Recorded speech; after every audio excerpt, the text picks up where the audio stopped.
South Africa has now become one of the crime capitals on the African continent. This is according to the latest quarterly crime statistics released by Police Minister Bheki Cele. Cele says you are most likely to be robbed, raped and killed in the country's worst crime hotspots. He's urged citizens to do their bit to help turn things around. Newzroom Afrika's Tumaole Mohlaoli reports. Crime and the war against lawlessness have become the biggest challenges facing post-apartheid South Africa. The country is now arguably Africa's murder capital. That's according to National Police Minister Bheki Cele. And this is only for the first quarter of the 2022-2023 reporting period alone. I have heightened some successes that have been achieved by the SEPs during the reporting period. However, the number of murders in this country remains high and worrisome. 6,424 people were killed by other persons in South Africa in the first quarter of 2022-2023 financial year.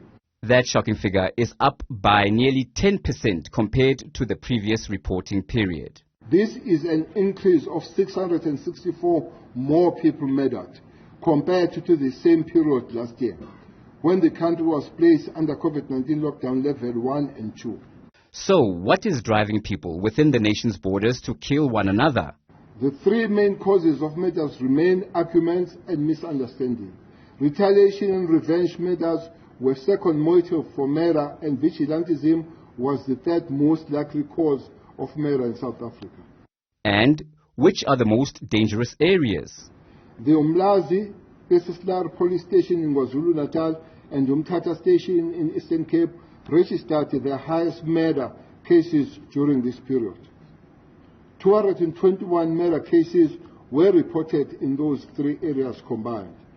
And what is fueling the murderous sprees there? We cannot accept as a nation that 227 people between April and June 2022 were killed in places of entertainment such as taverns, pubs and bars. In 749 murder cases, liquor was involved. Between April and June 2022, 227 people were killed in places of entertainment such as taverns, pubs and bars. Rape and gender-based violence also feature prominently. Worryingly, minors and the elderly aren't being spared. Cele says part of the answer is more men and women in blue in the worst affected communities. And this approach has yielded results. There are marked decreases in business robberies and car hijackings this quarter. Activists say the key is rebuilding trust between the police and communities they serve.